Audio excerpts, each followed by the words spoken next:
한국전쟁이라고 부르기도 하고 또 6.25라고 부르기도 하는 전쟁을 1950년 6월 25일에 저희는 지나갔습니다. 그 전쟁이 발생한 이유가 무엇일까를 찾아보면 많은 이유들이 있는데 제가 찾은 이유는 북한은 소련이었고 남한은 사실 아무것도 없는 상태였습니다. 오른쪽의 그림이 그걸 잘 보여주고 있는데요.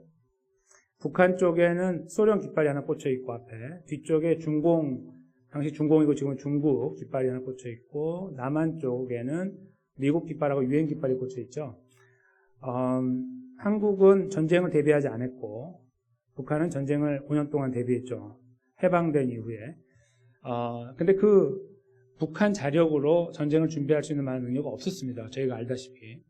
그래서 저 전쟁을 지원하는 소련이 없었으면, 처음에 중국은 아니었죠. 소련이 없었으면은 시작할 수 없는 이제 그런 전쟁이었다. 이렇게 보는 것이 옳습니다. 그래서 한국 전쟁의 이유가 무엇이냐 물으면, 우리 민족이 서로 미워해서가 아니고요. 외세의 지원을 받은 이제 어떤 특정한 이름을 제가 거론하기는 어렵지만 북한에서 시작된 이야기다. 이렇게 보는 것이 무슨 이념, 이데올로기 이런 걸 다 제거하고 그냥 팩트만 봤을 때 맞다고 생각합니다. 다른 어떤 이유도 없죠. 북한에서 왜 전쟁을 일으켰냐면 저희가 알다시피 무력으로 남한을 침범해서 우리는 원래 조선민족, 한민족이니까 하나로 만들기 위한 어떤 목적을 갖고 있었던 것이죠. 근데 그것을 혼자 이룰 수 없는데 뒤 배경이 있었다는 거예요. 소련. 거기를 힘입어서 저 전쟁을 이루게 됐고 이제 전쟁이 막 급박하게 진행되니까 미군이 개입하고 그리고 유엔이 개입했죠. 그래서 하나님의 또 섭리이죠, 그게. 그래서 결국은 저희가 전몰되지 아니하고 이제 버텨내게 되고 자유대한민국이 남게 됐고 그 안에 이제 복음이 편만하게 이렇게 자리 잡게 된 것이죠. 하나님께 영광을 돌릴 수밖에 없는 놀라운 사건인데요. 저 그림을 잘 보시면 소련을 등지고 있던 북한은 전쟁을 일으킬 수 있는 힘을 소련으로부터 받았어요. 그것이 전쟁의 이유가 됐어요. 없었으면 전쟁할 수 없었는데. 대한민국, 남한도 미국이나 아니면은 유엔이 없었으면은 벌써 끝났어요. 벌써 없어졌죠. 그러니까 그러므로 하여 우리는 저 배경 뒤에서 살았다라고 하는 고백을 할 수밖에 없는 상황입니다. 이 전쟁의 이 그림은 그러므로 참 안타깝게도요. 북한 민족과 남한 민족 아니면 이렇게 부르긴 좀 뭐하고요. 그냥 대한민국 사람 조선인 그냥 그렇게 말할까요? 조선인은 원래 하나였어요. 우리는 원래 하나인데 왜 밖에서 온 세력에 의해서 우리가 나눠졌어요. 우리의 의지와 관계없이. 다 알고 계시죠? 나눠진 것이. 그렇게 나누어졌다는 것이 그것 자체도 힘든데 결국은 그 나눠짐이 발전돼서 결국 이 전쟁으로 치닫게 됐고 지구상의 유일한 분단 국가이며 아직도 전쟁이 끝나지 않은 그런 나라입니다. 그런 큰 아픔을 저희가 갖고 있는데요. 왜 이 사건을 제가 말씀드렸냐 하면 오늘 제가 나눌 말씀하고 완전 똑같기 때문이에요. 완전히 똑같은 이야기입니다.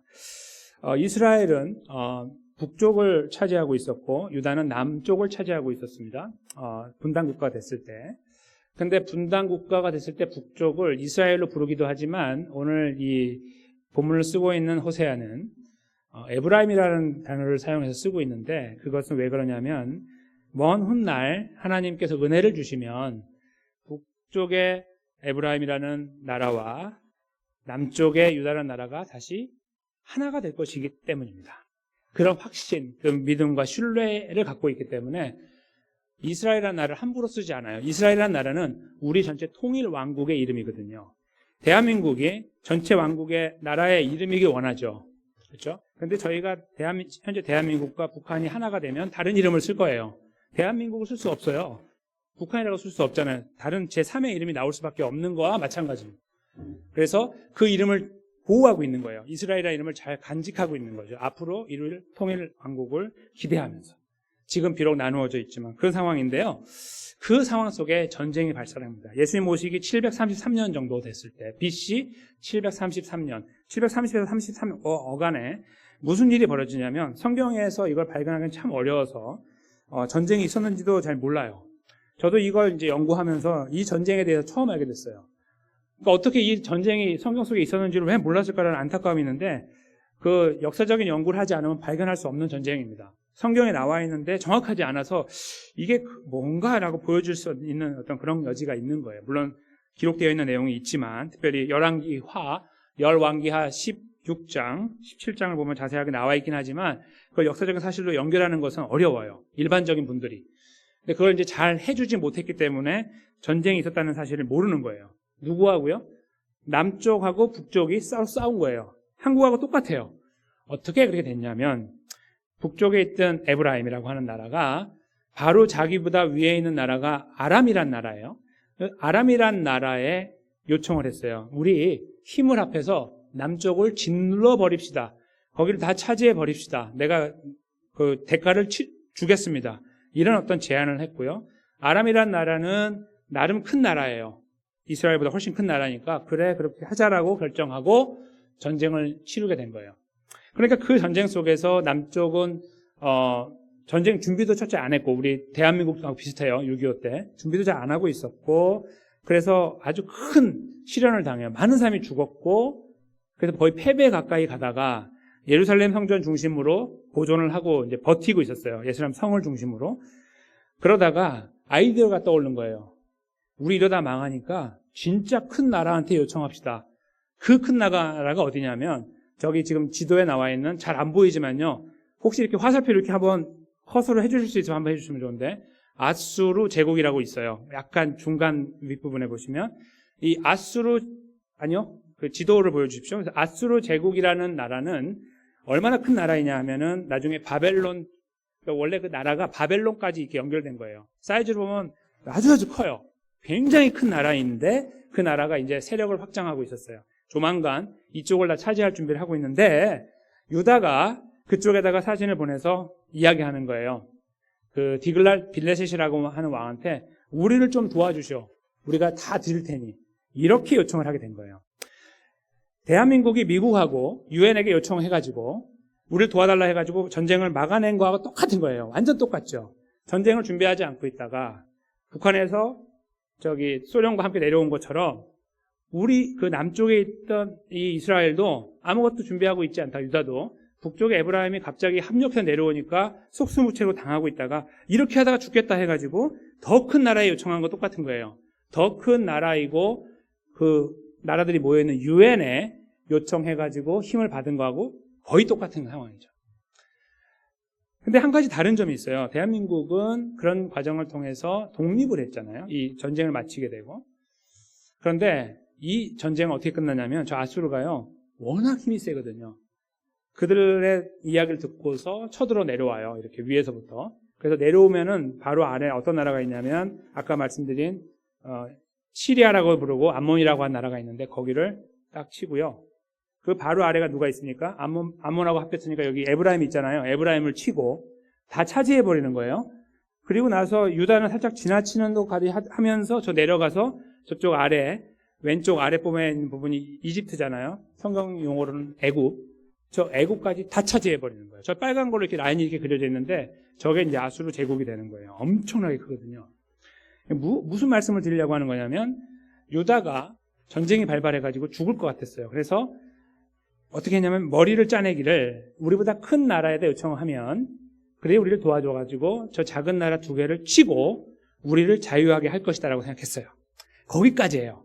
그걸 요청했더니 그들이 내려와서 하는 일은 위쪽에 첫 번째 나라를 멸망시키고 자기 걸로 가져가고 북쪽도 가져가고 그 다음에 남쪽도 아직 잠깐 뒀지만 남쪽 더 아래에 있는 애국까지 다 차지하는 이런 상황이 된 거예요. 그리고 나서 유다한테 어떻게 했을까요? 자, 너희는 자유다 이렇게 하지 않고 더 내놔 이렇게 한 거예요. 그리고 자기네 믿고 있는 신상을 다 여기다 세우라고 한 거예요. 그러니까 너희는 일종의 우리의 속국이지 너희는 내가 예뻐서 봐주는 것이 아니다. 이런 식의 접근을 한 거예요. 그러니까 유다는 전쟁은 어떤 승리한 것도 아니죠. 자기는 외세가 승리해서 다 빼앗겼는데 자기네만 가까이 이름만 보존하고 있을 뿐만 아니라 거기서 한 게 뭐냐면 성전에 있는 금이나 자기 왕궁에 있는 금 같은 걸 다 해가지고 그 나라에 보내야 되는 상황이 된 거예요. 조공 같은 걸로. 그러니까 뭐라 그럴까요? 그냥 나라가 버티고 있는데 옷을 다 빼앗기고 발가벗긴 어떤 형태로 있다고 할까요? 그런 것이 좀 묘사가 좋은 것 같아요. 다 빼앗기고 그냥 몸만 건사할 정도로 남은 상태가 된 거예요. 그러니까 원래 계획은 전쟁을 그치고 자기 나라의 자유를 지키고 그리고 북쪽에 있는 나라까지 이렇게 아수르가 가져가는 걸 원했는데 결과는 더 비참하게 됐다는 거예요. 다 빼앗기는 상황으로 치닫게 된 거예요. 이게 역사적인 사실입니다. 오늘 그 호세아 선지자는요, 이 이야기를 쓰고 있는 건데, 디테일하게 쓰지 않지만 이 이야기를 쓰고 있는 거예요. 읽은 당시의 사람들은 다 알거든요. 무슨 말 하는지. 그러니까 그 내용 간단하게 적어 놓은 거예요. 근데 그 내용 속에서 하나님께서 이 호세아를 통해 하고자 하시는 말씀은 뭐냐면, 내가 북쪽에 있는 그 에브라임도 멸망시킬 거고, 남쪽에 있는 유다도 결국은 멸망시킬 건데, 그 이유는 그들이 나에게 죄를 졌기 때문이고, 이 죄 때문에 이런 어려운 상황이 발생했는데 나에게 회개하지 않았기 때문이다라고 분명하게 말씀하고 계세요. 그러니까 지금 오늘 본문에서 이제 저희가 읽어놨던 내용을 좀 설명을 제가 보충해서 말씀드린 것처럼 전쟁이 벌어지고 북쪽과 남쪽이 동족 상잔의 비극이 발생했어요. 6.25와 같아요. 같은 민족인데 서로 싸워야 되는 거예요. 그런 상황이 발생해가지고 망할 정도까지 가게 되는 경우가 발생했는데 왜 그러냐 하면 6.25 전쟁을 저희가 볼 땐 이렇게 말할 수 있어요. 외세에 의해서 밖에 있는 강력한 강대국들이 서로 긴장관계에 있고 싸우니까 결국 전쟁이 터졌다라고 말할 수 있지만 이 전쟁은 그렇지 않다는 거예요. 하나님께서 보여주시는 이 전쟁의 실상은 서로가 미워해서가 아니고요. 서로가 중요한 걸 하지 않았기 때문이에요. 그건 뭐냐면 하나님께 돌아가지 않았기 때문이다. 이거죠. 그것이 오늘 이 동족 상잔의 이유가 되는 거예요. 오늘 타이틀에 참된 의미가 거기에 발견되는 것입니다. 근데 그것을 저희가 어떻게 연결해 찾을 수 있냐면 한 가지만 설명드리겠습니다. 오늘 본문 말고요. 본문 앞부분에 저희가 지난번에 살펴봤던 것처럼 어떤 내용이 나와 있냐면 이스라엘 또는 유다는 불가능하다라는 말이 나와요. 그들은 하나님을 이렇게 경험하고 지금까지 살아왔거든요. 걸어왔는데 하나님에 대해서 이상한 생각을 해요. 하나님을 우상처럼 대우해요. 하나님을 하나님으로 인정하지 않아요. 하나님도 다른 우상과 똑같아요. 내가 빌면은 뭔가 주셔야 되고 안 주면 내가 삐져버리는 거예요. 그런 존재로 하나님을 대하고 살아오다가 이제 자기가 잘못하고 있는 것에 대해서 하나님이 지적한 거에 대해서 돌아서지 않고 오히려 거기서 계속해서 반항하는 모양으로 드러났어요. 그러니까 거기서 우리는 어떤 생각을 하게 되냐면 이스라엘에게는 희망이 없다 하는 걸 발견해요. 가능성이 없음을 발견했어요. 지난 앞부분에서. 하나님께서요, 이 가능성이 불가능하다라고 하는 이 사실을 설명해 놓은 다음에 이 사실을 갖다 붙이신 거예요. 역사적으로. 내가 한번 보여줄까? 얼마나 불가능한지? 이런 말이에요. 얼마나 불가능한데요? 여기 나와 있잖아. 이렇게 망하거든. 완전히 망할 거거든. 라고 말씀하고 있는 거예요. 무슨 말씀인지 아시겠죠? 지금 여기서 하고자 하는 말은 지금 연결고리는 뭐냐면 동족 상잔을 일으키게 된 서로 죽이고 빼앗는 이런 비참한 사건이 발생한 이유는 그들의 행위가 잘못되고 뭐 서로 미워하고 이런 게 있는 게 아니고 서로 뭐 빚을 주고 뭐 빚을 안 갚고 뭐 이런 게 아니라 하나님과 관계가 틀어졌기 때문이에요. 하나님과 관계를 회복하지 못하니 인간과의 관계가 회복이 안 되는 거예요. 아무리 노력해도. 그리고 결국 그 머릿속에서 발견되는 생각은 뭐냐면 아이고 우리가 죽게 됐으니까 우리보다 더 힘이 센 어떤 인간적인 힘을 의지하자라고 결정을 내게 된 거예요. 그것이 바로 북쪽도 그렇고 자기네들도 북쪽 안문을 힘입어가 내려왔고요. 남쪽도 큰일 났다 하고 더 큰 나라에 의지하게 된 거예요. 이런 모양으로 우리가 이 본문의 의미를 발견하게 되는 거죠. 참 안타깝고 아이러니하지 않을 수 없습니다. 충분히 하나님을 경험했을 것 같고 우리보다 잘할 것 같은데 하나님께 등을 돌리더니 저렇게까지 심하게 등을 돌리고 살아가는 존재가 됐나라고 우리 혀를 차게 되는 그런 상황을 맞이하게 됩니다. 어쩌면 북쪽과 남쪽이 다 똑같고 어느 하나 나은 모양을 갖고 있는 나라가 없는가. 서로 죽이는 가운데 있음에도 불구하고 그에 대한 뉘우침은 없고 오히려 죽이고 서로 살아나고자 하는 발버둥에만 혈안이 되어 있는가. 그걸 저희가 여기서 읽어내면서 마음이 착잡함을 느끼게 됩니다. 그런데 이것은 그들 속에 있었던 지울래야 지울 수 없는 사실이었습니다. 한국 역사가 갖고 있는 한국 전쟁을 지울래야 지울 새 없는 거와 마찬가지입니다. 더 비참하다는 것은 한국전쟁은 하나님의 은혜로 잘 맞춰지고 그나마 남쪽과 북쪽이 나누어졌다는 사실이지만, 물론 그것도 아픔이지만, 그러나 이들은 다 빼앗겨버리고 더 빼앗기는 결론에 도달하게 됐다. 아무것도 하나님과 관계에서 회복될 것이 없는 존재로, 상황으로 치닫게 되었다라는 것을 읽을 때 저희는 더 비참한 상황임을 확인하게 된다는 것입니다. 이 비참한 이야기가 여기 기록됨으로써 하나님께서 이스라엘 백성들에게 또 유다 백성들에게 하시려고 하는 의미가 무엇일까요? 14절하고 15절만 잠깐 이제 저희가 집중하려고 하는데요. 14절하고 15절을 잠깐 보시면 14절에 에브라임이라고 말하죠. 이스라엘이라고 안 말하고, 내가 에브라임에게는 사자 같고 유다 족속에게는 젊은 사자 같다. 이거는 그냥 이렇게 동물원의 사자 그런 게 아니고요. 야생 사자를 말해서 물어뜯는 걸 말해요. 그래서 내가 움켜갈지라, 내가 탈취하여 갈지라 건져낼 죄가 없을 것이다. 이렇게 말씀하고 있어요. 이게 외세에 의해서 망하게 될 이제 그 결과를 설명하는 내용이에요. 제가 설명드린 것처럼. 그리고요, 그 다음을 보세요.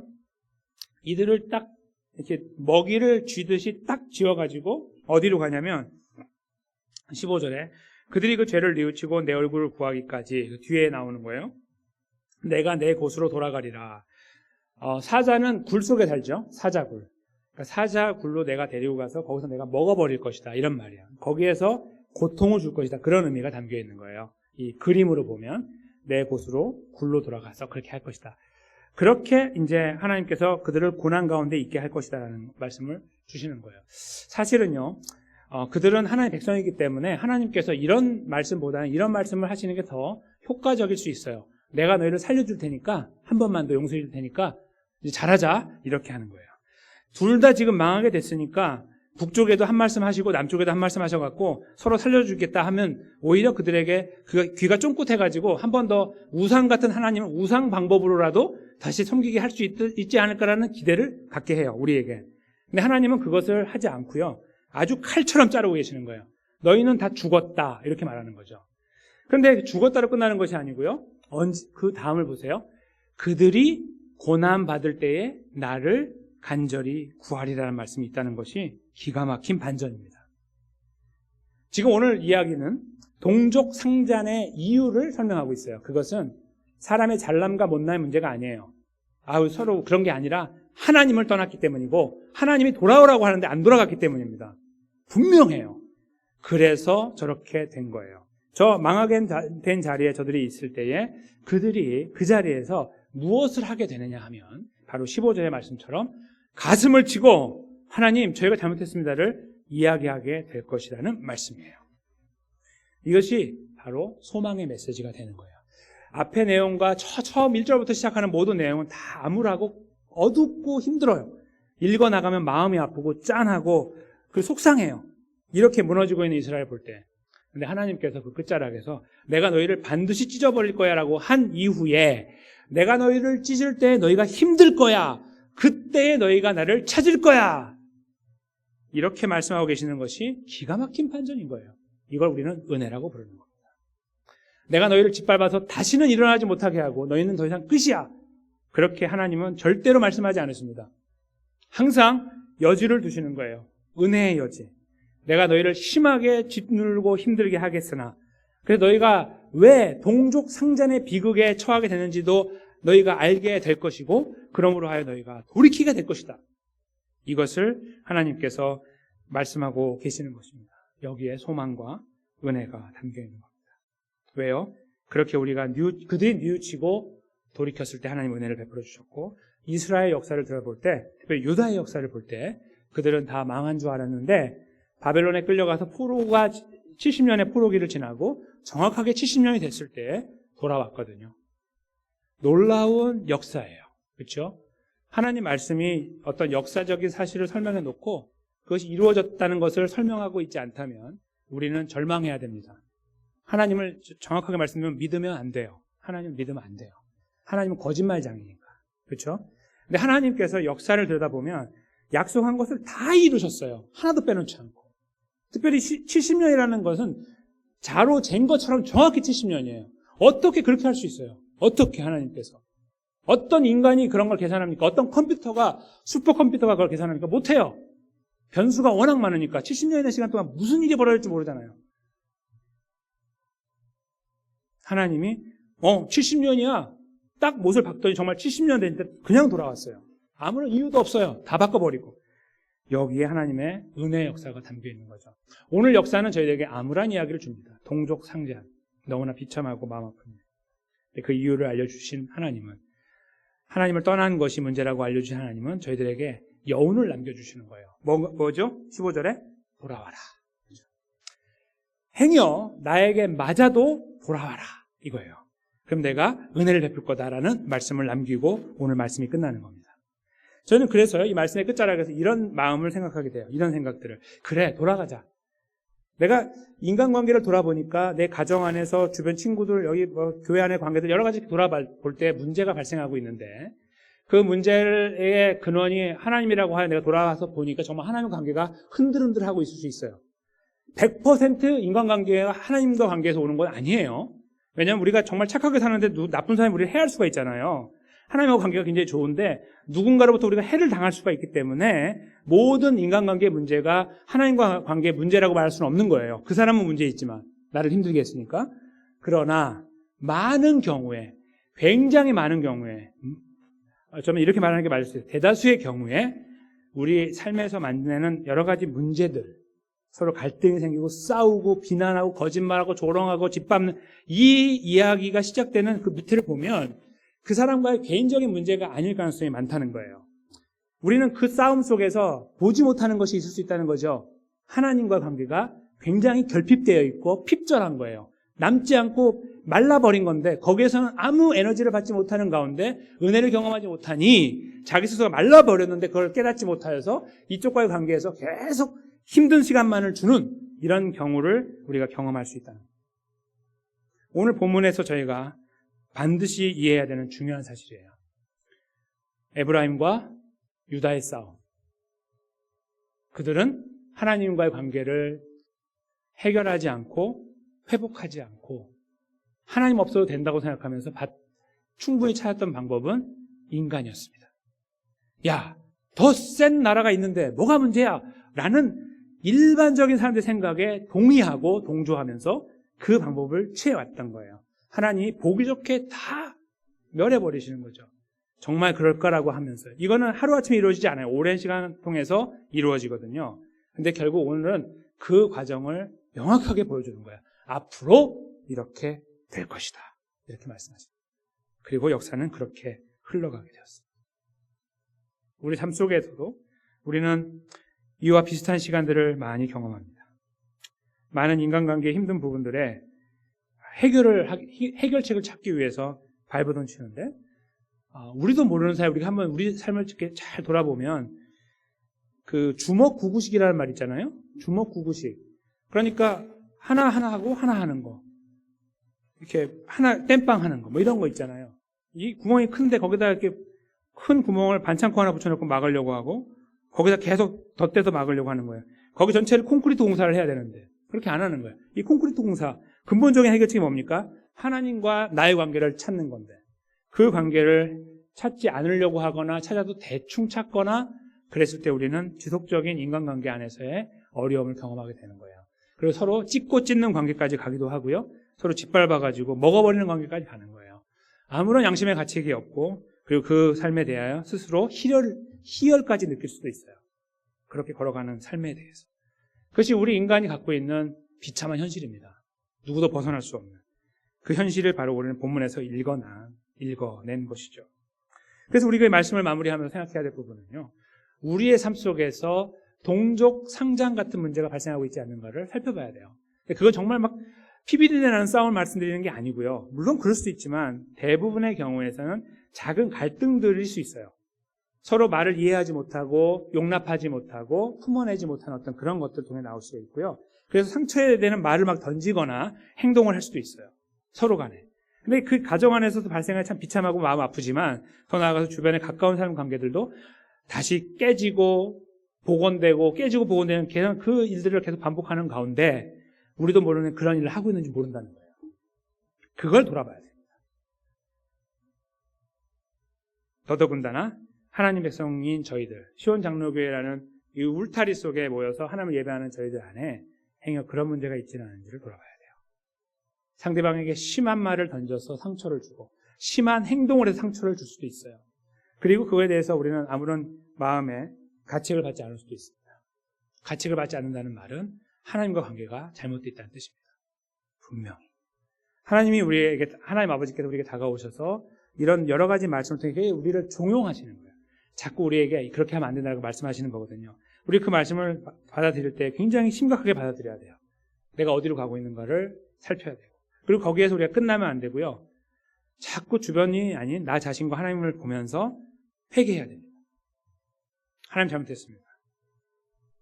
오늘 호세아서에서 만약에 그 부분이 딱 등장했다면 저희는 정확하게 알 거예요. 아, 그렇게 하는 것이구나. 근데 이들도 하지 못하고요. 우리들도 이렇게 못해요.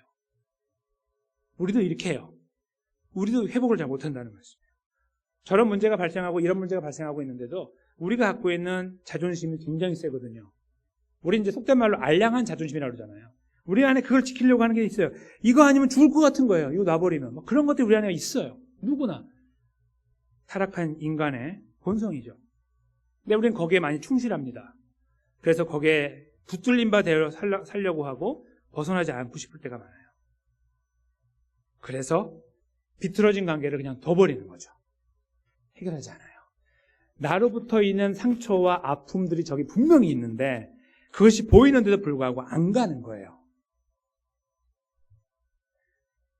저는 그런 부분들이 우리 안에 발견된다면 오늘 호세아 5장 8절에서 15절 말씀은 우리의 말씀이라고 생각합니다. 여기서 우리라는 말은 저도 다 포함되는 거예요. 우리 누구나 이 말씀 앞에 우리 자신을 벌거벗긴 것처럼 내어봐야 됩니다. 다시 살펴봐야 돼요. 우리 안에서 뭔가 숨기고 있는 것들, 가리고 있는 것들, 그렇지만 이걸로 인해서 내가 나 자신의 어떤 내가 더 낫다라는 내 위치를 지키려고 하는 거나 자존심을 지키려고 하는 거나 상대방보다 내가 더 뛰어난 사람이라고 하는 것을 지키려고 하는 그런 모양이 있다면 우리는 그 부분에 대해서 분명히 바라보고 잘못된 거 알아야 되고 그걸 해결하기 위해서 그걸 위해서 I am sorry를 하는 게 아니라 하나님께 가야 돼요. 하나님 잘못했습니다. 하나님 용서해 주십시오. 이렇게 하나님을 향해 달려가야 된다는 말씀입니다. 이것이 모든 인간 문제 해결의 시작점이 되기 때문입니다. 오늘 하나님께서는 이 말씀을 통해 우리 삶을 이렇게 점검하기 원하시는 겁니다. 우리의 삶은 어느 위치에 있으며 우리 안에 벌어지고 있는 일들 속에 우리는 이런 문제 속에 허덕이고 있는 거 아닌가? 혹시 누군가로부터 힘든 일을 당해서 어려운 것은 또 없는지도 우리에게 살펴보도록 하시겠죠. 만약에 우리가 누군가로부터 이유 없이 어려운 일을 당한다고 한다면 우리는 기다리면 됩니다. 하나님께 돌아가서 기다리면 돼요. 하나님께서 우리를 붙잡아 주실 거니까. 이 어떤 문제를 해결해 주실 거니까. 어쩌면 이 땅에서, 어쩌면 이 땅이 아닌 하나님의 나라에서. 여기서 끝날 수도 있고 끝나지 않을 수도 있습니다. 그러나 하나님의 나라에서 반드시 잘잘못을 가르시고 억울하고 힘든 그 눈물들을 닦아주시며 우리를 은혜로운 자리에, 복된 자리에 바로 그 원수 앞에서 세워놓으실 것이기 때문입니다. 우리는 바로 이런 분명한 확신과 기대 가운데 소망을 발견하고 걸어가야 됩니다. 어려운 가운데 있을 때 주님을 찾아야 되는 것입니다. 그런데 있잖아요. 이런 과정을 걸어가면서 여러분과 제가 이런 마음으로 오늘 말씀을 마칠 수가 있어요. 그게 뭐냐면 아 그래 알았어. 이제 어떻게 하는지 알았어. 어려운 일을 만나면 하나님을 돌아보라고 내 관계를 한번 살펴보라고 하는 거지 라고 알아요. 저도 알고. 그렇죠? 근데 이 이론적인 이야기가 머릿속에 맴돌 때 이게 삶으로 내려오는 것은 또 다른 이야기예요. 우리 아까 민장로님 기도하신 것처럼 여기서 하나님을 사랑하고 하는 모든 것이라고 하지만 삶의 현장에서 그렇지 못하게 살아가는 현재라고 똑같은 거예요. 그거 같은 거예요. 알고 있는데 안 돼요. 돌아가야 되는데 안 돌아가지는 거예요. 다 알겠는데 그것이 바로 우리의 현실이에요. 다시 쳇바퀴 도는 것처럼 여기 다시 출발점으로 온 것 같아요. 여기에. 그렇지 않으신가요? 그때 우리가 만나야 되는 진정한 말씀이 바로 에베소서 2장 말씀이에요. 잠깐 들여다보겠습니다. 이 말씀이 우리에게 왜 필요한지 먼저 살펴보겠습니다. 제가 잠깐 앞부분, 두 부분 나눠 있는데 앞부분 먼저 읽어드릴게요. 그는 우리의 화평이신지라 둘로 하나를 만드사 원수된 것 곧 중간에 막힌 담을 자기 육체로 하시고 법조문으로 된 계명의 율법을 폐하셨으니 이는 둘로 자기 안에서 한 세 사람을 지어 화평하게 하시고 십자가로 이 둘을 한 몸으로 하나님과 화목하게 하려 하심이라. 원수된 것을 십자가로 소멸하셨다. 이게 첫 번째 내용인데요. 잘 보십시오. 지금 여기서 저희가 이해해야 되는 건 뭐냐면 첫 번째는 우리가 이 오늘 본문의 내용처럼 이렇게 잘못되어 있는 길에 서 있을 때에 돌이키지 않으면 망한다라는 말씀은 우리에게 적용이 되지 않는다는 거예요. 영원히. 잘 들으십시오. 다시 한번. 오늘 본문에서 하나님이 지금 그 워닝으로 주신, 경고로 주신 말씀이 예수 그리스도 안에 있을 때 우리에게 이루어지지 않아요. 절대로. 당시에 십자가 사건 전에, 지금 여기에서 벌어진 상황 속에서 그들은 돌아왔어야 되는데 안 돌아와서 망하게 됐다고 했잖아요. 그런데 지금 에베소 말씀을 통해 우리가 볼 때 예수님을 믿는 저희들에게는 그 말씀이 해당이 안 된다는 거예요. 그럼 서로 말씀이 틀리다는 말씀일까요? 그렇지 않아요. 오늘 말씀에서 분명히 하나님께서 그러셨잖아요. 나에게 돌아오면, 어려운 가운데 나에게 돌아오면, 이렇게 말씀하신 것을 기억하셔야 돼요. 그들은 돌아감을 이루어내지 못했어요. 그들은. 그렇지만 예수 그리스도 안에 우리들은요, 예수님이 이루어졌어요. 여러분과 제가 이룬 게 아니고요, 예수님이 대신 이루어준 거예요. 그리고 결국은 구약과 신약의 모든 사람들이 예수님 십자가 안에서 그 그늘 아래에서 똑같이 그분을 통하여 다 이 말씀을 이루게 된 거예요. 뭐예요? 잘못했으면 돌아와라 하는 내용이에요. 우리 안 돌아가거든요. 안 돌아왔고 안 가고 싶은 것도 많고 예수님이 하셨기 때문에. 그래서 우리는 하나가 되어졌고 한 백성이 되었다는 말씀이에요. 예수님 안에서 우리의 구원은 영원한 거예요. 아무것도 흔들지 못하고 빼앗지 못해요. 여기서 저희는 안도의 한숨을 쉬게 되는 거예요. 이것이 바로 오늘 본 마지막에 등장하고 있는 너희가 돌아오면이라는 말씀과 연결되어 있는 거예요. 하나님, 우리가 못 돌아가는데 어떡하지요? 라고 할 때에 기다려봐, 예수가 있잖아 라고 말씀하시는 거죠. 그래서 우리는 예수님을 통하여 구원 얻음의 확신을 갖게 되는 거예요. 아무것도 하지 않았는데 예수님이 다 하셨어요. 그 안에서 우리는 하나됨을 느끼고 은혜를 경험합니다. 근데 그것이 여기서 끝나는 것이 아니고요, 그 은혜를 알고 있을 때 우리는 오늘 본문을 새롭게 쓰게 돼요. 오늘 본문의 이야기는 뭐였습니까? 동족 상잔의 이유였어요. 서로 찢는 이 관계의 이유가 무엇인가 하는 거예요. 그 이야기를 우리가 나누었죠. 근데 우리는 이 이야기를 이렇게 바꿀 수 있는 거예요. 동족 평화의 이유. 우리가 어떻게 다시 평화를 이룰 수 있는가 이유예요. 우리의 노력은 절대로 아닙니다. 우리의 노력은 절대로 아니에요. 우리가 그 노력이라는 단어를 사용하기 전에 예수님을 의지한다는 말을 더 써야 됩니다. 이게 성경적입니다. 노력해야죠. 이게 안 돼. 이게 안 되는 거예요. 예수님을 의지해야죠라는 말이 성경적인 말이에요. 의지해요. 왜? 그분이 이루었으니까. 그분이 모든 것이고 완전하니까. 근데 그렇게 이유로 나갈 때 에베소서 지금 오늘 본문 제가 읽은 내용의 뒷부분이 나오는 거예요. 그 내용의 결론은 뭐냐면요, 22절에 보세요. 22절 여기 보시면 너희도 성령 안에서 하나님이 거하실 처소가 되기 위해 예수 안에서 함께 지어져 간다 이 말이에요. 함께 세워져 가는 거예요. 서로 비난하고 부수어 나가는 것이 아니고 가정 안에서나 교회에서 그런 게 아니라 함께 지어져 가요. 어떻게 해요? 우린 서로 다르고 서로 용납할 수 없는 게 많은데 할 수 있다는 거예요. 우리들의 결심과 노력이 아니고요, 예수님께서 이루셨기 때문에, 이루셨다는 사실을 믿음으로 바라볼 수 있을 때 우리는 그것을 기도할 수 있고 함께 기도하는 가운데 그 길로 갈 수 있다는 말씀입니다. 우리가 가야 될 걸음이에요. 동족 상잔이 아니고 동족 상생이라고 할까요? 아니면 동족 평화의 이유입니다. 가정 안에서, 가정 밖에서, 교회 안에서, 교회 밖에서, 우리가 맺는 사람들과 관계 속에서 우리가 우리 자신의 희생을 감수하면서 걸어가야 되는 이유입니다. 찾아가야 되는 이유입니다. 그것은 예수님이 우리 대신 그 자리에 서 계셨다는 사실이고, 그래서 우리는 그분을 바라보게 되고 그 소망이 있다는 사실이 있기 때문에 우리는 이 걸음에 대해 동의하게 되는 것입니다. 사랑하는 성도 여러분, 삶에서 만나는 일들이 참 많습니다. 우리를 힘들게 만들고 부서지게 만드는 것 너무나 많고, 회복된 것처럼 보이는데 다시 무너져 있고, 거기 때문에 긴장이 너무 많아서 살아가기 힘든 것들도 많아요. 우리 때문에 발생한 일일 수도 있고 상대방 때문에 발생한 일일 수도 있어요. 우리가 그런 상황들을 만나고 그 상황을 직시할 때마다 이 말씀을 얼버무려서 이해하지 말고요, 주님이 다 하셨대, 이렇게 하지 마시고요, 그 사실 앞에 서야 돼요. 해결해야 돼요. 그거 그냥 가지요 이거 아닌 거예요. 우리가 하면 안 되는 거예요. 해결해야 돼요. 가서 무릎 꿇어야 됩니다. 잘못했습니다. 미안합니다. 내가 너무나 못났습니다. 이렇게 말할 수 있어야 됩니다. 우리가 그렇게 실천해야 돼요. 그것이 여기에서 우리가 반드시 이해해야 되는 중요한 결론입니다. 어쩌면 부부간의 관계에서 발생한 일일 수도 있고요. 자녀와 부모 가운데, 친척과 형제 가운데 있을 수 있고요. 이웃과 특히 교회 안의 관계 속에 충분히 가능한 이야기입니다. 누군가를 향하여 우리의 말과 행동으로 힘들게 했다면 받았다는 거에 대해서는 우리가 생각하지 맙시다. 하나님께 맡깁시다. 우리가 했던 경우에 대해서 그 동족 상장과 같은 그런 아픔들을 아파하시는 우리 아버지 하나님 앞에서 우리가 다시 한번 그것을 깊이 생각하면서 우리가 그 길로 가지 않아야 된다는 사실 앞에 서서 우리 주님, 예수님, 나를 위해 저 십자가에 찍히신 예수님을 바라보면서 우리들의 걸음을 의탁하고 맡겨드리고 그리고 실제로 무릎 꿇고 주님과 관계를 회복한 이후에 다시 돌아가 우리가 마땅히 해결해야 될 그 문제 가운데 담대하게 서서 우리 모든 자존심과 우리들의 희생, 우리들의 위치 내려놓고 미안하다고 용서해달라고 그렇게 나눌 수 있는, 베풀 수 있는 하나님의 백성들로 우리가 아름답게 세워지기 원합니다. 우리 예수 그리스도를 의지하면서 말입니다.